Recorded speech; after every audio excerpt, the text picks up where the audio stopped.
So as you said, economy and inflation have played a very important role in this election. So the Trump campaign are counting on the fact that during the first 3 years of the first terms of President Trump, economy has been in great shape. Inflation has been below 2%. Economy have been doing great. The stock markets have reached new heights. And since then, after COVID hit and all the stimulus, we've started to see inflation rise uncontrollably in the US. The debt has increased dramatically. So Trump is counting on voters that felt the pain during the last 3 years that they would vote for him and basically bring back the same Trump policy. The Trump and his team are counting on the tax cuts that were imposed or that were placed during the first term. Those tax cuts about to expire in 2025. So Trump is counting on the fact that if he is in office, he will try to reinstate those tax cuts and will also help the economy.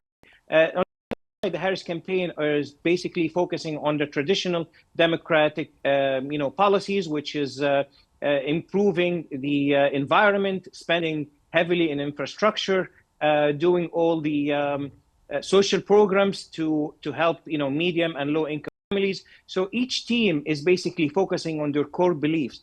We have to keep in mind that half the nations have already casted their ballots. Over 75 million people have already voted in the US. So now we, basically waiting for election day where people who prefer to do in-person voting will have to go tomorrow. But to pretty much, half the nation have voted. So people have already made up their mind.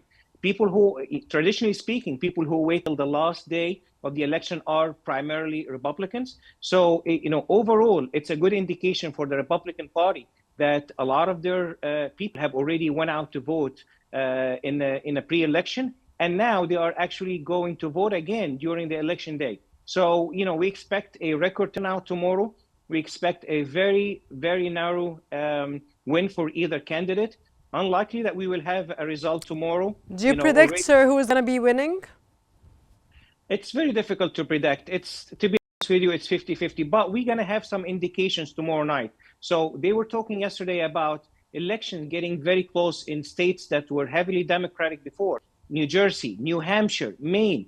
If we start to see a big turnout for Trump tomorrow in these states, you can bet that there would be a good night for Trump overall. If we start to see huge margins in those Democratic states, then we can say that, the Harris turnout is bigger.